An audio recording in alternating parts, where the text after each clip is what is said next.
So there's breaking news, everyone. Jesse Marsch has been sacked by Leeds, and today we are going to be discussing everything about that. We're going to be discussing his short reign. We're going to be discussing what ultimately led to the sacking, and essentially who's going to replace him. Now, if you haven't seen us already, we are Beating the Press.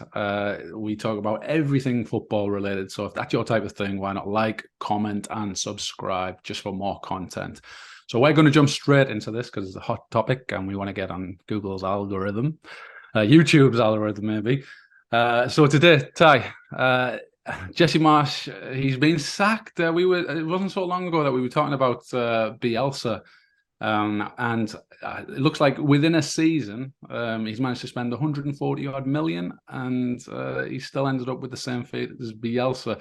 So should he be surprised? No, not at all. I've got loads of Leeds. I live 10 minutes from Elland Road. I've got loads of Leeds mates, and they were never Jesse Marsch's fans. The challenge that Jesse Marsch had was he was taking over after Bielsa. Bielsa's Mm. got he's got a status that won't get surpassed for Yeah, many a year. He's just he's revered around here, treated like almost like a yeah. god. The stuff that he's done. I mean, if you go to some parts of Leeds, there's murals of him. He's just they absolutely love him. And Jesse Marsch was just never gonna replace, regardless of what he did. I mean, he kept him up, which was great, but he never just sort of followed through from there. He was always like, yeah, we'll play well, and they just never seemed to score. And like you said, he spent a lot of money. I mean, there are a lot of there are plenty of the Premier League clubs that have not spent as much as him, but done a lot better. So, he's not done a huge amount, and Leeds fans they would march out for quite a while. So this isn't breaking news for me, but Yeah. I was massively surprised that it's happened on the day when I thought Pep Guardiola might walk after what's going on at Man City. Well, that's another podcast. Yeah. So just going through his record real quick. Yeah, he had 37 games in charge. Won 11, drew 10, and lost 16. So he had a win rate percentage of 30%. Now, it's interesting what you just said there, that the other clubs around him, you referred back to last season as well, that, they just scraped by. And there were a few clubs that really didn't invest. If you think of Everton, they essentially sold their best players, never really had any kind of investment. And Leeds essentially spent 140 odd million and still never progressed any further than essentially what Everton did. And, if you think of what's happened recently, Southampton have changed their manager, even though it hasn't had the greatest of impacts like they would imagine. Wolves changed theirs. Obviously, the impact with Sean Dyche coming in. So, do you think that's what ultimately led them to believe that we need something, we need to change now? It's been coming for a while, and I mean, some of the results haven't been great. Performances have been all right. Results haven't been great. I think the Nottingham Forest they saw that game as almost as a must-win. And Mm-hmm. when they got beat in that game, Forest are now 6 points. Forest were dead and buried at the start of the season. Remember, Steve Cooper's job he's done just phenomenal. But that was a big loss, big result for not for Forest, and obviously a really bad one for Leeds. And I think that just tipped the balance over, and they thought, right, okay, we've still got essentially half of the season to go. Can we trust him? Have we seen enough from him to get us out of this mess? And the answer they will come back with is no. The only bit I don't get, and but boards and football just never ceases to surprise me and shock me. The transfer window is about 6 days old. They've bought players in, so they've let him spend how much he wants in January. Bring in McKenzie from Juve and all these players, and he's like, yeah, 6 days later, we've changed our mind. You're not going to I don't know. Someone explain that to me. Yeah, It's a knee jerk reaction, the Forest one. If you didn't fancy him, don't give him the money. Now it's yeah. whoever the new manager's got to have players that was set for Jesse Marsch's philosophy, the way of Jesse Marsch wanting to play. So all the player profile, all the players that they've got are set for the style of football. What he plays high pressing, high energy, high intensity, that sort of thing. You might get a new manager that doesn't work with, but if you look at the actual players that Leeds have got, it's really good players. I still think Mm-hmm. an area that they've not invested in with real quality is the defensive part of their team, and they concede a lot of goals. And I think that's the bit whether they stay up or not will come down to how many they keep out, because I think they'll always score goals. Willie Nonto, I think he's not going to be at Leeds probably next season because it's that good.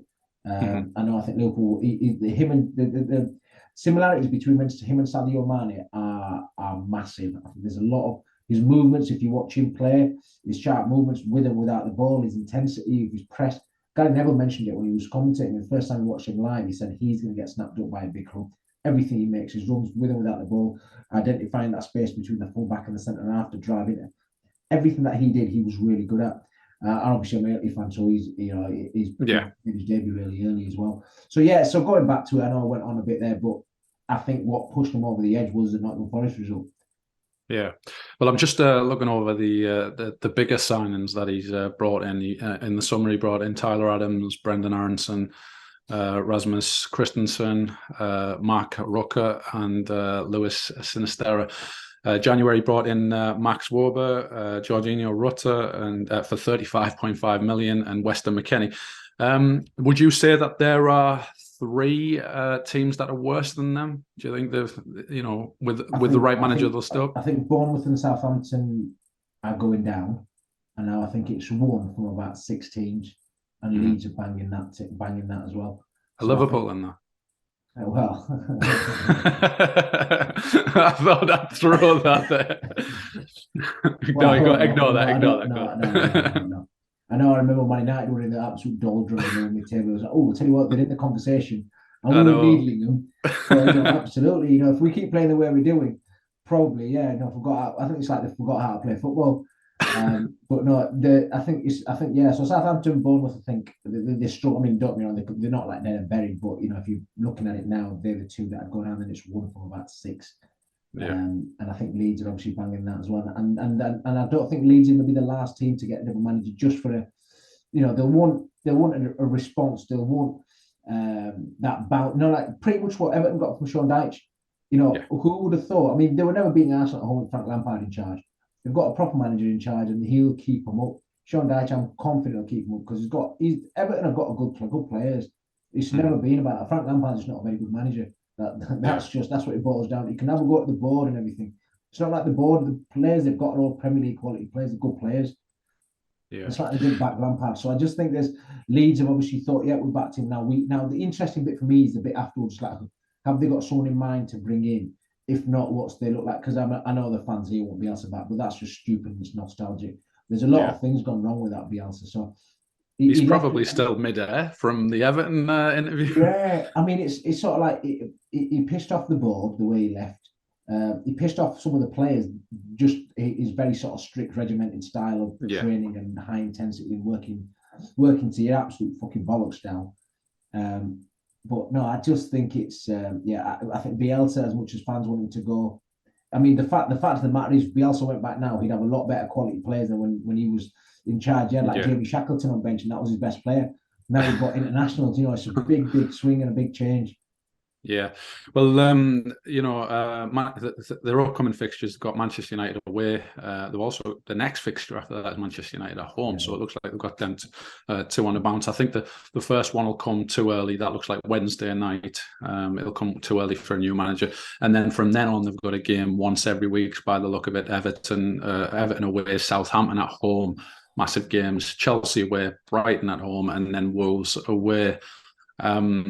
Is there any manager out there that you can see right now just slotting straight in? Is there anyone with an affinity to Leeds? Obviously, you mentioned Bielsa there. You don't think there's no chance of that happening? Well, I say no chance, but football's a mad thing, isn't it? I mean, there's a manager that's been mentioned at the moment. It's Carlos Colberon. He's West Bromwich manager. So he took over from them when they were in the doldrums, and now they're flying. They're nearly. I think they are in playoffs actually. They're really close to playoffs anyway. If they're not there, yeah. He's got a very similar style of play to Bielsa. He sees Bielsa as like Guardiola, many Pochettino, many other sort of younger managers as the one to look up to, and his teams play really good football. He's a top manager, and I think Leeds potentially that could be one. But it's like he's just literally taken over and he's gone. But football's mad though, isn't it? So that's the one. That's one. There's obviously talk about Pochettino. I don't think Pochettino's going there. Not after he's done the job now. I think for him, he's probably looking at Spurs or Chelsea. I think one of them two managers to go and to take a proper big job, as opposed to, with all due respect, Leeds, as much as I think they're a big club, they're not dining at the top table of European football. So that's where Pochettino sort of sees it. Thomas Tuchel's another one, which I don't think he'll drop down to that level. Rafa Benitez is mentioned. I think I can see Benitez potentially doing it. That's a nice one, that. Because, yeah, because his family live in the Wirral. It's not far from there. You know, it's an hour and a half drive. I can see that do it, but I just think, will Leeds fans take to him? Because you've got to get used to the way he plays. His teams are very, and he's managed teams. He's managed in the Premier League. He understands the league, and he has got good players. But my only thing I'll go back to, I just think defensively, the defensive players they've got are not very good, and Rafa's teams have got to be defensively good. It'll be interesting to see who that next manager is.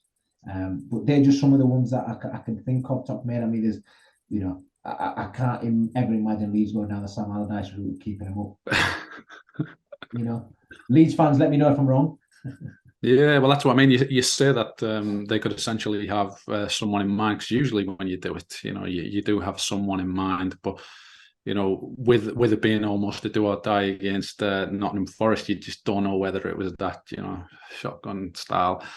But essentially, I like the idea of Rafa Benitez. You know, Leeds I like as a club. I think it would be a good fit. They've got some decent attacking players, so if you could sort that defence out, you know, who knows where they could go for next season. But essentially, it's all about surviving this season. I'm going to ask you for your question of the day. I think it might tie into manager. Yeah, it will. Yeah, I mean, it's not rocket science. So I mean, Leeds fans, our record, our highest viewed podcast was the Leeds one when they got promoted, and I know Leeds fans generally do get involved. So I'd like to ask Leeds fans who they would like the next manager to be. So comment down below on the YouTube channel, and we will respond to every single one. And if there was as many views as comments last time, I don't think I'll be able to reply to all, but we'll give it a good shot. So yeah, so who would you like to be your next manager? There's a few that I've mentioned, but realistic as well. You know, are you really going to get Pochettino? That's the thing. Maybe if you are, that'd be the biggest coup ever. I don't see it, but yeah, who would you like to see? Just let us know in the comments below. Yeah, excellent. We'll just finish on a little story that Ty done today.